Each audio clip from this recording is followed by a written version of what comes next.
So please subscribe to our channel to encourage us। अब मैं आपको बताऊंगा हमारी new strategy. Myself Amrish Pandey, welcome to our YouTube channel grow up research. आज मैं आपको मॉनेटरी पॉलिसी के बारे में बताऊंगा। काफ़ी लोगों ने पूछा कि मॉनेटरी पॉलिसी आने वाली है, ट्रेड करते हैं, बैंक निफ्टी में ट्रेड करते हैं, निफ्टी में ट्रेड करते हैं। अरे भैया, बैंक निफ्टी निफ्टी में ट्रेड करते हैं उससे पहले ये तो जानो कि मॉनेटरी पॉलिसी आ रही है, तो मॉनेटरी पॉलिसी होती क्या है। और क्या है कि सब लोग अंधाधुंधी ट्रेड करने के चक्कर में बजट पर भी ट्रेड करते हैं। तो ऐसा मत कीजिए। पहले जो इवेंट्स आ रही है उस इवेंट को समझिए कि उस इवेंट का इफेक्ट क्या है, उस इवेंट का क्या मीन निकलेगा, उस इवेंट का लॉन्ग टर्म बेनिफिट क्या है, शॉर्ट टर्म बेनिफिट क्या है, फिर आप ट्रेड कीजिए ना। तो मैं आपको आज मॉनेटरी पॉलिसी के बारे में पूरा ब्रीफली बताऊंगा। जितना मैंने नॉलेज गेन किया है, मैं आपको काफ़ी सरल भाषा में हर चीज़ें बताने का ट्राई करता हूँ कि आपको सिंपली समझ में आ जाए और उसे आप इम्प्लीमेंट कर सके। ट्रेड करते वक्त क्या है कि टेक्निकल एनालिसिस, फंडामेंटल एनालिसिस, जो कुछ भी लोग हमको बताते हैं, काफ़ी सारी चीज़ें बताते हैं, लेकिन जो स्क्रीन जो होती है ना, वो आपको ऐसा अट्रैक्ट करती है कि आप उसमें सब कुछ भूल जाते हैं, क्या करना चाहिए क्या नहीं करना चाहिए। मेरे साथ भी काफ़ी एक्सपीरियंस ऐसा हुआ है। ऐसा नहीं है कि मैं बहुत बड़ा एक्सपर्ट हूँ, कि मैं ही बहुत अच्छा ट्रेड्स दे सकता हूँ। ऐसा कुछ भी नहीं है। बड़े-बड़े एक्सपर्ट से भी गलतियाँ इस मार्केट में होती है। तो मैं आपको मॉनेटरी पॉलिसी के बारे में ब्रीफली बताऊँगा। होता क्या है मॉनेटरी पॉलिसी में? मॉनेटरी मॉनेटरी पॉलिसी का इफ़ेक्ट क्या होता है? उसमें चीज़ें क्या होती है? तो वो सब के बारे में ब्रीफ से बताऊँगा। उसके लिए मैंने एक पीपीटी प्रेज़ेंट की है, जो मैं पीपीटी आप लोग को बताने जा रहा हूँ। तो आरबीआई की मॉनेटरी पॉलिसी जो आती है, उसे मॉनेटरी पॉलिसी कमिटी डिसाइड करती है, जिसमें हमारे आरबीआई गवर्नर जो अभी है शशिकांता दास, वो मेन प्रेजेंटर रहे हैं। और उसके बाद में ये पॉलिसी की जो बैठक होती है, वो ऑलमोस्ट 2 दिन तक चलती है। कभी कभी अगर स्पेशल केसेस में 2 से 3 दिन की भी होती है। तो उसे मेंबर ऑफ कमिटी आरबीआई की जो बनाती है, उसमें जो बदलाव करने चाहिए, नहीं करने चाहिए, महँगाई का क्या है, इन्फ्लेशन किस तरह से ऊपर-नीचे हो रही है, और शॉर्ट टर्म गेन और लॉन्ग टर्म गेन, और शॉर्ट टर्म जो अपना इकोनॉमी का कंडीशन है, और लॉन्ग टर्म में जो क्या इकोनॉमी की ग्रोथ एंड सस्टेनेबिलिटी है, उसके हिसाब से मॉनेटरी पॉलिसी डिसाइड होती है। किन बेसिस पे डिसाइड होती है, कैसे डिसाइड होती है, मैं आपको वो भी समझाने का इसमें पूरा-पूरा प्रयत्न करूँगा। तो अभी अपने जानते हैं कि आरबीआई की मॉनेटरी पॉलिसी जो आ रही है, आज से 2 दिन बाद लगभग है। क्योंकि डेट उन लोग ने कुछ जो आज की डेट थी शायद वो, तो बड़े अफसोस के साथ कहना पड़ रहा है कि लता मंगेशकर जी अपनी इतनी बड़ी बड़ी प्रसिद्ध सिंगर जो थी, उनके देहांत के बाद में आरबीआई ने उसे रीशेड्यूल किया है। तो 2 दिन बाद लगभग लगभग है। तो भी आप एक बार कंफर्म कर लेना आरबीआई की साइड से। तो मैं आपको आरबीआई पॉलिसी के बारे में बताता हूँ, कैसे डिसाइड्स होती है, क्या डिसाइड्स होती है, क्या इफेक्ट होता है उसका। तो आरबीआई पॉलिसी जो डिसाइड होती है, उसमें मेन जो पहले बैंकिंग सिस्टम को समझते हैं।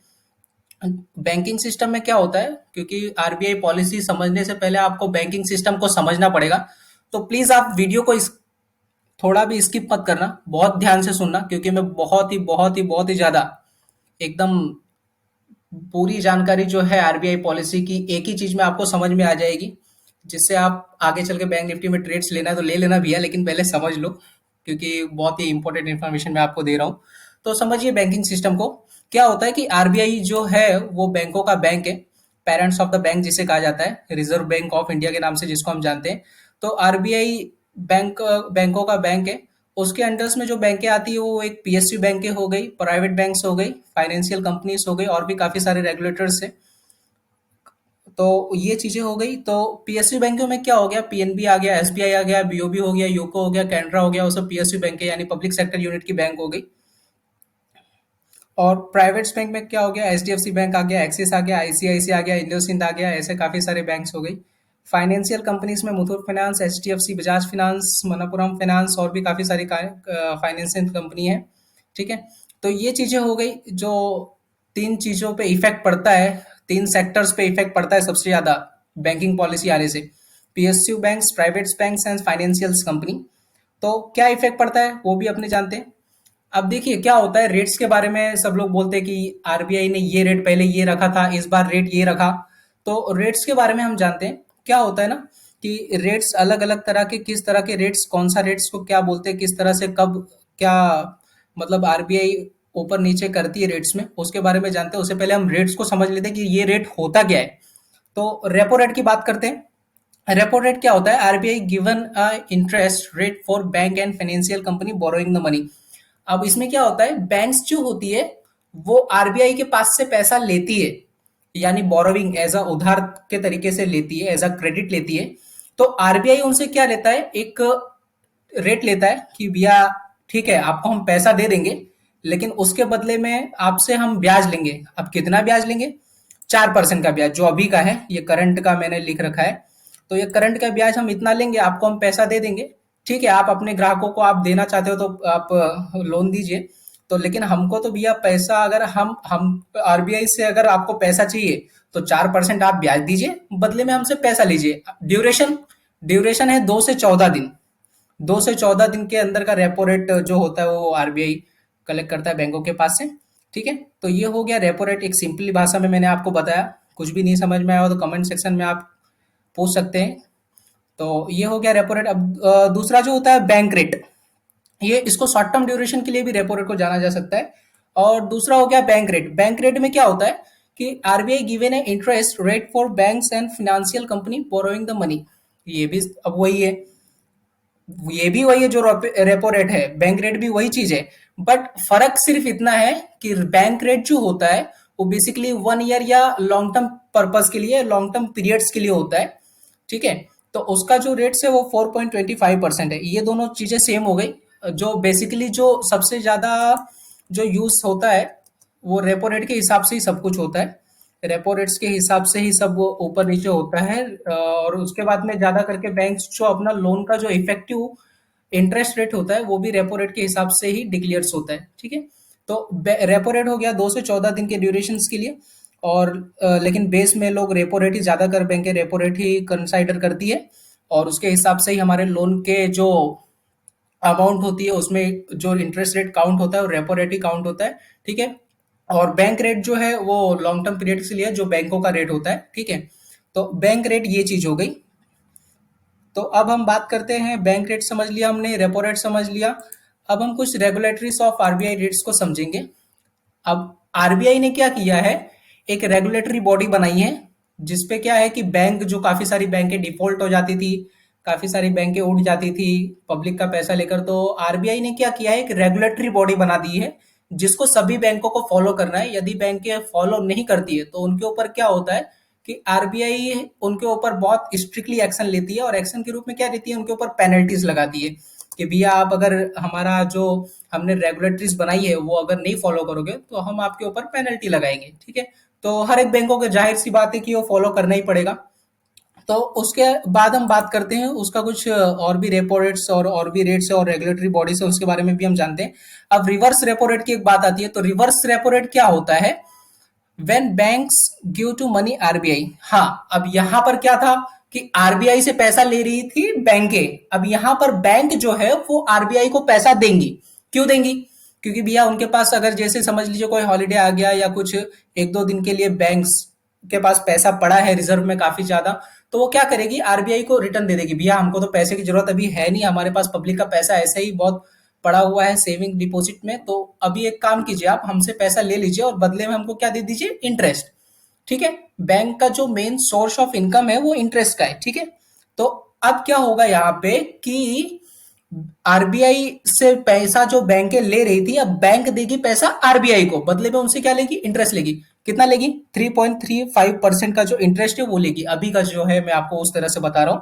ठीक है, तो ये हो गया रिवर्स रेपो रेट जिसको बोलते हैं। ठीक है, अब बात करते हैं सीआरआर की। सीआरआर क्या हुआ, कैश रिजर्व रेशियो। अब पहले जो बैंकिंग सिस्टम जो था उसमें बैंकें काफी ज्यादा जो डिफॉल्ट होती थी, उसके लिए भी अब आरबीआई ने एक रेगुलेटरीज बनाई कि ठीक है कोई बैंक डिफॉल्ट ना होने पाए, इसके लिए आप एक काम कीजिए भैया, हमको 4% का जो आपका डिपॉजिट है वो हमारे पास जमा कीजिए। ठीक है, जो भी आपकी डिपॉजिट से उस 4% का अमाउंट जो भी आपके पास है रिजर्व में वो हमको दे दीजिए। ठीक है, तो वो अब बैंकों को कंपलसरी देना पड़ता है, जिसके लिए सीआरआर बताया गया है कि कैश रिजर्व रेशियो, वो होता है सीआरआर। ठीक है, बहुत ही सिंपल भाषा में मैंने आपको बताया। कुछ नहीं समझ में आया तो आप बिल्कुल बिंदास पूछिए कमेंट सेक्शन में, मेरा नंबर भी डिस्क्रिप्शन में दिया हुआ है, उस पे भी आप डायरेक्टली कॉल करके पूछ सकते हैं। और अब बात करते हैं एसएलआर की, स्टैट्यूटरी लिक्विडिटी रेशियोज। अब स्टैट्यूटरी लिक्विडिटी रेशियोज क्या होता है कि एसएलआर का मतलब सिंपल सा है कि आप जो बैंक के पास जो फंड है, ठीक है, बैंक के पास जो फंड है उसे अपने पास सेव रखना है, यानी जो बैंक का है भैया वो बैंक के पास ही रहे, उसको ना किसी को देना है, ना उसे लोन देनी है, ना किसी कॉर्पोरेट सेक्टर को लोन देना है, वो उनके पास ही रह जाए। यानी एक अपने पास एक लिक्विडिटी रेशियो आप बना के रखिए कि हमारे पास इतना पैसा तो कैश भैया हमारे पास ही रहेगा, उसको हम किसी को देने वाले नहीं है, ठीक है। तो वो एसएलआर हो गया, ठीक है। अब इसका इम्पैक्ट क्या क्या चीज पे आता है हम लोग उसकी बात करते हैं। इम्पैक्ट में क्या है कि आरबीआई पॉलिसीज जब चेंज होती है या रेपो रेट्स जब चेंज होता है, ठीक है, अगर भैया रेपो रेट चेंज हो जाएगा तो जाहिर सी बात है लोन महंगी होगी, लोन महंगी होगी तो जाहिर सी बात है इंटरेस्ट, अगर रेपो रेट आरबीआई ज्यादा लेने लग जाएगा या रेपो रेट बढ़ा देगा तो जाहिर सी बात है कि इंटरेस्ट रेट भी बैंकों को बढ़ाना बढ़ाना बढ़ाना ही पड़ेगा, ठीक है। तो ये इंटरेस्ट भी उसमें अगर रेपो रेट बढ़ता है तो इंटरेस्ट रेट बढ़ेगा, फिर उसके बाद में लोन जो है वो महंगी हो जाएगी, ठीक है। लोन महंगी हो जाएगी तो लोगों के पास जो है वो लोन के तरफ बहुत कम लोग जाएंगे, मतलब एक तरह से लोन महंगी हो जाएगी तो लोग उस पे कम जाएंगे, मतलब कम लेना चाहेंगे लोन। तो लोन में क्या है, लोन जो पब्लिक जो इंटरेस्ट दिखाती थी कि तुरंत भैया ले लेते हैं, अरे इतने कम इंटरेस्ट पे लोन मिल रही है, पर्सनल लोन मिल रही है, हाउसिंग लोन मिल रही है, घर ले लेते हैं, कार ले लेते हैं, ठीक है भैया वो सब लेना जब, लेकिन आपका इंटरेस्ट ही रेपो रेट के साथ बढ़ जाएगा और 12 13 14 15 20% तक अगर इंटरेस्ट हो जाएगा, तब आप लोन लेने में इंटरेस्ट दिखाएंगे क्या? नहीं दिखाएंगे, जाहिर सी बात है। तो उसमें क्या होगा कि लोन लेने में पब्लिक की रुचि कम हो जाएगी, तो जाहिर सी बात है लोन कोई लेगा नहीं, तो इसका एक नेगेटिव इम्पैक्ट आ जाएगा। लोगों के पास जो कैश आता था पहले, क्या है कि लोन ले लिया, कैश दिखा दिया, अरे भैया हमारे पास तो बहुत पैसा है, ठीक है, लोन हमारे पास है, 5 रुपए का सामान है तो हम 15 रुपए का सामान लेंगे, जेब में 5 रुपए है तो 5 रुपए का ही सामान लेंगे, 50 का है तो 50 का भी ले लेंगे, 100 है तो 100 का भी ले लेंगे।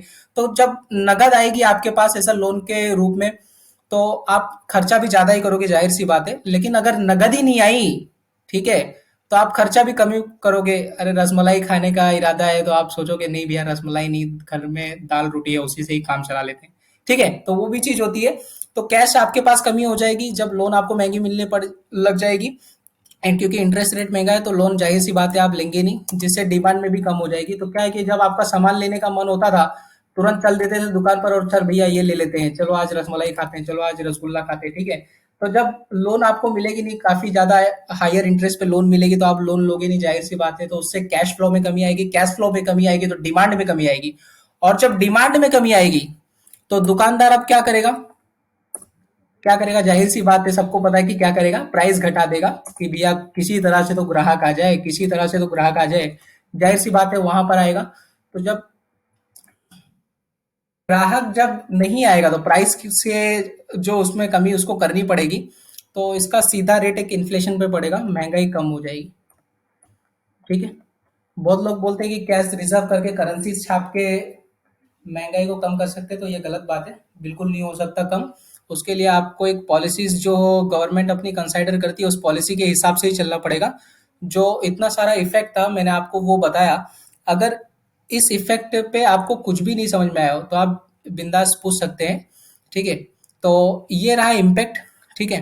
तो इसका इफेक्ट क्या पड़ेगा बैंक निफ्टीज में जो ट्रेड्स करते हैं उनके लिए, देखिए, bank loan provided to customer and corporate sector they will earn interest via public. तो लोन अगर बैंक प्रोवाइड करेंगे, ठीक है, अगर रेपो रेट बाई चांस अगर चेंज होता है, वैसे कोई चेंजेस लग नहीं रहा है कि कोई चेंजेस करने के मूड में है आरबीआई।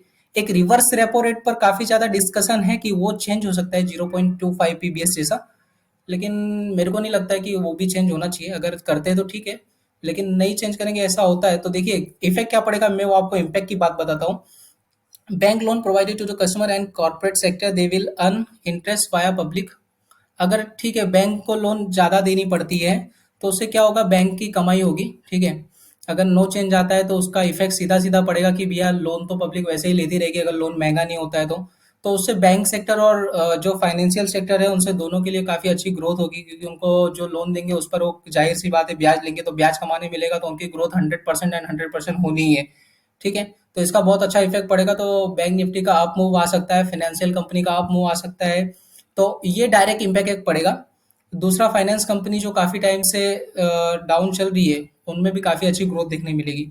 तो ये ज़ाहिर सा आपको देखने मिलेगा पॉलिसीज़ में, ठीक है? पॉलिसी ये होती है, इस तरह से हमने सीआरआर, एसएलआर और repo rate, reverse repo rate, इन सब के बारे में जाना। अगर आपको कुछ भी इसमें नहीं समझ में आया हो तो आप कमेंट सेक्शन में ज़रूर क्लिक करें। और हमको थोड़ा क्या है कि काफ़ी सरल भाषा में हम लोग समझाते हैं, बहुत ज़्यादा डीप में जाते नहीं हैं। एक जो बेसिकली जो चीज़ होती है, जो पता होनी चाहिए कस्टमर को, ठीक है? ट्रेड्स तो आप कुछ भी ले लोगे, हालाँकि आपको खुद को ये जानकारी रखना चाहिए कि भैया स्क्रीन पे आप जब बैठोगे, तो जो इतना टेक्निकल और फंडामेंटल नॉलेज आपको दिया गया है ना, वो थोड़ा बहुत आपका गायब हो जाएगा शुरुआत-शुरुआत में, क्योंकि हमने ये एक्सपीरियंस किया है काफ़ी ज़्यादा। तो उस तरह से ये सब चीज़ें ध्यान में रखें, क्या इम्पैक्ट पड़ेगा, शॉर्ट टर्म इम्पैक्ट क्या होगा, लॉन्ग टर्म इम्पैक्ट क्या होगा। और ज़ाहिर-सी बात है, इन्फॉर्मेशन इज़ द गुडनेस। जानकारी हमेशा रखिए, और जानकारी को प्रेज़ेंट किस तरह करना है, कहाँ पे इम्प्लीमेंट करना है, वो भी जानकारी रखिए, ठीक है? तो इस तरह से हमको थोड़ा उत्साहित करते रहिए।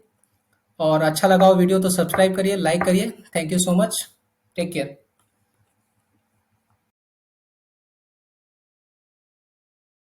सो please subscribe to our channel to encourage us. अब मैं आपको बताऊंगा हमारी न्यू स्ट्रेटजी।